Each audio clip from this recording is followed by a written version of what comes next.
전국 아파트 값이 25주째 연속 하락세가 이어지다가 4주 연속 상승세가 유지, 그리고 5주 만에 다시 상승세로 전환이 되었습니다. 서울과 수도권은 상승세가 확대되고 있고요. 경기 지역은 상승세를 유지가 되었습니다. 서울 아파트 가격이 지난해 12월 첫째 주에 하락세로 접어든 지 18주 만에 다시 12주 연속 상승세가 확대되고 있습니다. 한편 신축 입주 물량 부족 등 이유로 좀처럼 꺾이지 않고 있는 서울 아파트 전셋값은 이번 주에도 무려 0.17% 오르며 55주 만에 4주 연속 상승폭이 확대가 되었습니다. 여러분, 지금 집값이 꿈틀거리고 있습니다. 전셋값 상승은 집값 상승의 선행 지표로 여겨지는데요.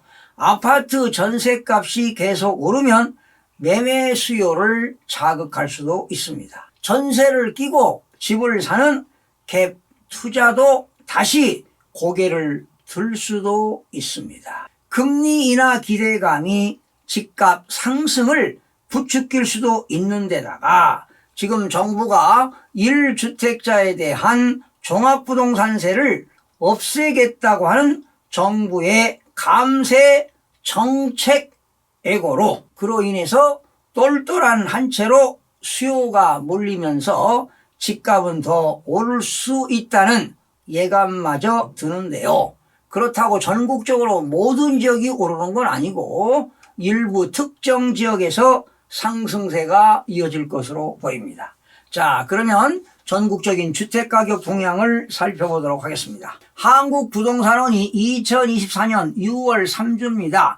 6월 17일 기준인데요. 매매가격은 0.01% 상승, 전세가격은 0.04% 상승을 기록했습니다.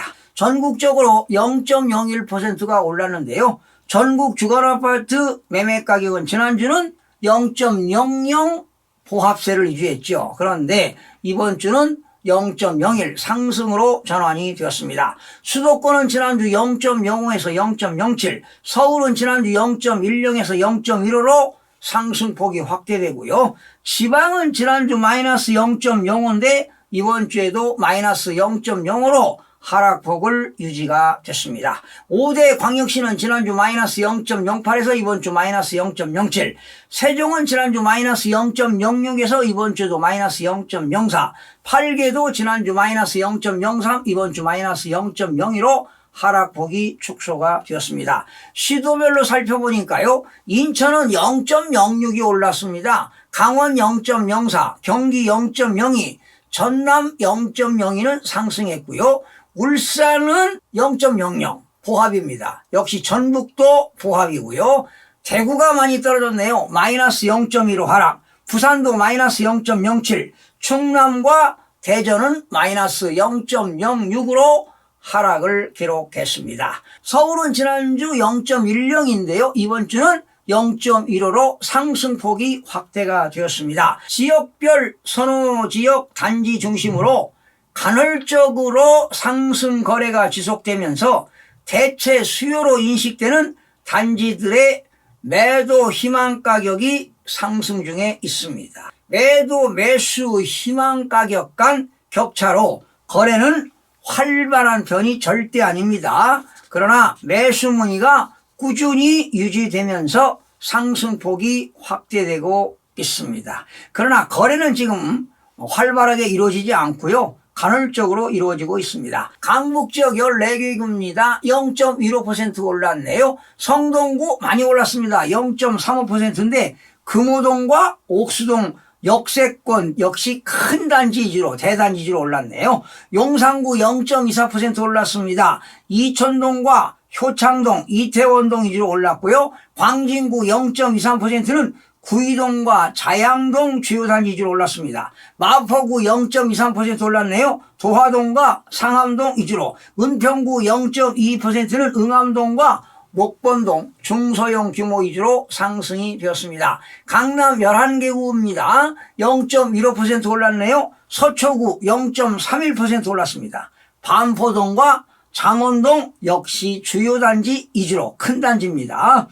학군도 좋고요. 그 단지가 크게 되면 초등학교, 중학교, 고등학교가 있기 때문에 학교 안전지대라고 볼 수가 있기 때문에 이런 큰 단지에서 간헐적으로 거래가 발생하면서 오르고 있습니다. 송파구 0.23% 올랐네요. 잠실동과 역시 신천동 대단지지로 올랐습니다. 강남구 0.16%, 대치동과 도곡동, 개포동 역시 대단지지로 올랐고요. 영등포구 0.15%는 여의도동과 신길동 위주로 올랐습니다. 강서구 0.10%는 내발산동과 가양동 위주로 상승이 되었습니다. 인천입니다. 0.06에서 이번 주 0.06입니다. 중구 많이 올랐네요. 0.27%는 영종도 내 중산동과 운암동 위주로, 남동구 0.09%는 간석동과 구월동 역시 역세권 대단지지로 올랐습니다. 미추홀구 0.08%는 하기동과 도하동 주요 단지 위주로, 서구 0.06은 정주 여건이 양호한 신현동과 신곡동 신도시 위주로 상승이 되었습니다. 경기는 지난주 0.02 역시 이번 주도 0.02로 상승폭을 유지했는데요. 과천시 많이 올랐네요. 0.46%는 불임동과 가련동 역시 주요 단지 위주로, 성남 분당구 0.32%는 재건축 기대감 있는 서현동과 임해동 위주로 올랐습니다. 안양 동안구 0.25%는 평천동과 비산동 중소형 규모 위주로, 고양 덕양구 0.10%는 행신동과 화정동 교통 양호한 단지 위주로 올랐고요. 수원 영통구 0.09는 원천동과 망포동 역시 대단지주로 상승이 되었습니다. 대구 지난주 마이너스 0.16, 이번 주는 마이너스 0.15% 하락했습니다. 대구의 서구 많이 떨어졌네요. 0.29%는 내당동과 비산동 구축 위주로, 그리고 매매가 절대로 이루어지지 않습니다. 달성군 마이너스 0.18%는 입주 물량 영향으로 화원읍 구지면 위주로 하락하고요. 중구 마이너스 0.18%는 대봉동과 남산동 위주로 하락이 되었습니다. 울산입니다. 지난주 마이너스 0.01, 이번 주는 0.00 부합이 되었고요. 울주군 마이너스 0.02는 언양읍과 청량읍 위주로 하락하고요. 동구 마이너스 0.02는 서부동 구축 위주로 하락하고요. 중구 0.04는 남해동과 유곡동 위주로 상승하면서 울산 전체가 보합으로 전환이 되었습니다. 세종은 지난주 마이너스 0.06, 이번 주 마이너스 0.04 하락했습니다. 역시 매물 적체 현상이 지속되고 있는 가운데 세롬동과 보람동, 고운동 위주로 하락이 되었습니다. 충남은 지난주 마이너스 0.02, 이번 주는 마이너스 0.06입니다. 천안 서북구 많이 떨어졌네요. 마이너스 0.18%는 백석동과 불당동 위주로 하락하고요. 당진시 마이너스 0.17은 송화읍 준신축 및 원당동 위주로 하락이 되었습니다. 여러분, 급매물 위주로 간헐적 거래만 발생하는 등 급매물이 아니면 찾는 사람이 없습니다. 그러나 서울과 수도권 일부 지역 큰 대단지에서는 간헐적으로 거래가 발생하고 있습니다. 그러나 역시 매물 증가와 거래 절벽 현상은 계속 이어질 것으로 보입니다. 지금은 완전히 저성장입니다. 지금 경기가 바닥 아닙니까? 자영업자들이 지금 어려움을 그 한계 상황에 지금 돌입해 가지고요. 지금 어려움이 가중되고 있는데 지금은 저성장에다가 고금리 시대입니다. 그래서 투자에는 신중한 투자를 해야만이 여러분들 위험 부담을 줄일 수 있다는 것을 명심하시기 바랍니다. 시청해주신 여러분 고맙습니다. 마음이 드셨다면 구독, 좋아요 꼭 부탁드리겠습니다. 고맙습니다.